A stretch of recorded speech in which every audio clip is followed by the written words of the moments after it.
रायबरेली में भारत की communist party मार्क्सवादी लेनिनवादी भाकपा माले ने पूरे देश भर में लागू किए गए 3 नए कानून का विरोध करते हुए डीएम के माध्यम से राष्ट्रपति व राज्यपाल के नाम का ज्ञापन सौंपा है। सोमवार को कलेक्ट्रेट परिसर में जिलाधिकारी कार्यालय के सामने भारत की कम्युनिस्ट पार्टी मार्क्सवादी लेनिनवादी ने पास किए गए 3 नए कानून का विरोध किया है और जमकर नारेबाजी भी की है। पार्टी के पदाधिकारी विजय विद्रोही ने बताया कि मोदी सरकार लगातार किसानों के प्रति हमेशा से उदासीन रही है और ये 3 नए कानून पास करके पुलिस को एक छत्र राज दिया जा रहा है। पहले पुलिस अगर किसी आरोपी को पकड़ती थी तो 3 दिन के अंदर उसे मजिस्ट्रेट के सामने पेश करना पड़ता था, लेकिन नए कानून में ऐसा नहीं है। पदाधिकारियों द्वारा मांग की गई है पास किए गए 3 नए कानून पर रोक लगाए जाए, उन्हें उचित प्रशिक्षण और विचार विमर्श के लिए संसद में फिर से पेश किया जाए। उत्तर प्रदेश में गरीबों के घर पर बुलडोजर चलना बंद हो, उनकी बेदखली रोकी जाए और दमनकारी बुलडोजर राज पर रोक लगाई जाए। समूह की महिलाओं पर सरकारी और गैर सरकारी वित्तीय कंपनियों के सभी लघु ऋण माफ किए जाए। ऐसी कई मांगों को लेकर पदाधिकारी ने ज्ञापन सौंपकर नारेबाजी करते हुए विरोध। परिचय दे दे अपना। मैं हनुमान अम्बेडकर इंकलाबी नौजवान सभा प्रदेश उपाध्यक्ष।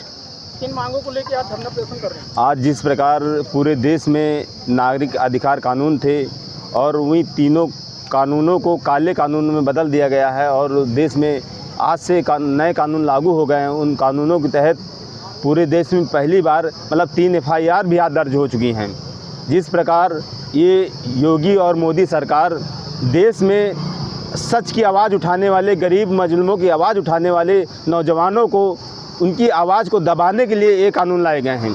कोई भी युवा साथी अगर किसी सच की लड़ाई लड़ रहा है, उनको गलत तरीके से कानून लाकर जेल थाने में डालना और प्रताड़ित करना, उनके मनोबल को ख़त्म करना, ये पूरी तरीके से देश में गरीबों को हटाने की एक साजिश रची जा रही है। देश एक पूंजीपतियों अरबपतियों को देश बनाना चाहते हैं। ये मोदी जी और योगी जी एक गूंगी बहरी सरकार है। इन लोगों को अभी ये नहीं पता चला है जिस प्रकार 3 काले कानून 146 प्लस सांसदों को निलंबित करके लागू किए हैं, वो कानूनों पे फिर संसद भवन में चर्चा हो और उन तीनों काले कानून को निरस्त किया जाए। और देश में मतलब उत्तर प्रदेश में अकबर नाम से लखनऊ ज़िले में अकबर नाम से सिर्फ वो क्षेत्र बना हुआ था, मोहल्ला बना हुआ था, एक जाति के तहत उसे ख़त्म किया गया है। वो बुलडोजर हम आज जिलाधिकारी महोदय को ज्ञापन देने आए और राष्ट्रपति महोदय को, राज्यपाल महोदय को, जिलाधिकारी के महोदय से ज्ञापन देंगे और इन 3 काले कानून को वापस करें और जो बुलडोजर राज पूरे देश में चला इसे ख़त्म किया जाए। और ये सांकेतिक धरना है, पूरे देश और ज़िले में हमारी भाकपा माले ये आवाज़ उठाएगा और सड़कों पर उतरेगी। आपकी मांगे अगर पूरा न हुई तो क्या अभी भी धरना प्रदर्शन आगे भी जारी रहेगा? अभी ये सांकेतिक धरना है और सांकेतिक धरने के बाद से इनको पता चल जाएगा कि वास्तव में ये गरीबों की और सच की आवाज़ उठाने के लिए भाकपा माले जिंदा है और आवाज़ उठाएगी। हमारे संसद भवन में 2 सांसद भी हैं। परिचय दे दे अपना। मैं विजय विद्रोही कम्युनिस्ट पार्टी माले की जिला कमेटी का सदस्य हूँ। किस बात को लेकर आज धरना? आज जो है पूरे देश में जो प्रचलित आपराधिक कानून थे, 3 कानून थे, साक्ष्य अधिनियम, भारतीय दंड संहिता, वो सब समाप्त करके मोदी जी 3 आपराधिक कानून लाए हैं। और उन कानूनों में एक ख़ास विशेषता ये है कि पहले रिमांड के लिए 24 घंटे के अंदर पुलिस किसी भी अभियुक्त को, मुजरिम को गिरफ्तार करने के बाद किसी मजिस्ट्रेट के सामने पेश करती थी। अभी उनको ये अधिकार इस कानून के तहत दे दिया गया है कि वे 30 दिन तक उसको पुलिस अभिरक्षा में रख सकते हैं और किसी मजिस्ट्रेट के सामने पेश करने की कोई ज़रूरत उनको नहीं है।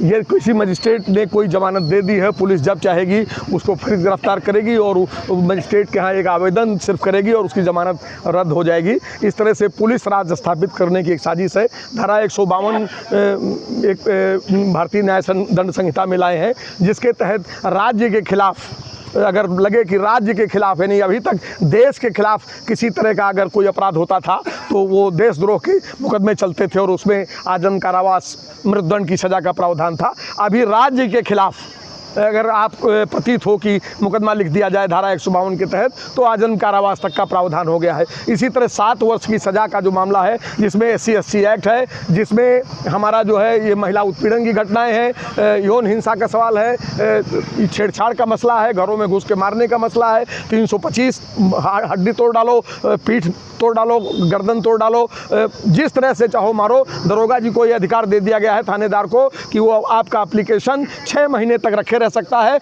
और वो जांच करेगा, उसे उचित लगेगा कि मुकदमा लिखा जाए तो लिखा जाएगा, नहीं लिखा जाए। इस तरह से गरीबों को एक तरह से कुचल देने के लिए और सामंती ताकतों को रास्ता दे देने के लिए एक पूरा नया विधान बनाया जा रहा है और हम लोग आज इस विधान के खिलाफ पूरे देश में प्रदर्शन कर रहे हैं कि इस विधान को तत्काल वापस लिया जाए। गौरतलब है कि ये कानून उस समय संसद में पारित कराया गया जब 56 सांसद राज्यसभा से और 104 सांसद लोकसभा से निलंबित कर दिए गए थे। तब चोरी छुपे इस कानून को मोदी सरकार ने पास करा करके जनता पर एक काले कानून थोप दिए। नंबर 1। नंबर 2, उत्तर प्रदेश के अंदर बुलडोजर राज अभी जारी है। नाम से लोगों पर हमले हो रहे हैं। लखनऊ में एक अकबर नगर नाम के मोहल्ले में 1200 घरों को उजाड़ दिया गया है। वहाँ हिंदू आबादी थी, मुस्लिम आबादी थी, वहाँ पर सिख आबादी थी, जैन आबादी थी, लेकिन नाम अकबर नगर था, इसलिए नाम से उस पूरी की पूरी बस्ती को डिमोलिश कर दिया गया है। और वो 1200 लोग इस तरह के बेमौसम में अपने बूढ़े माँ बाप, बच्चियाँ, जवान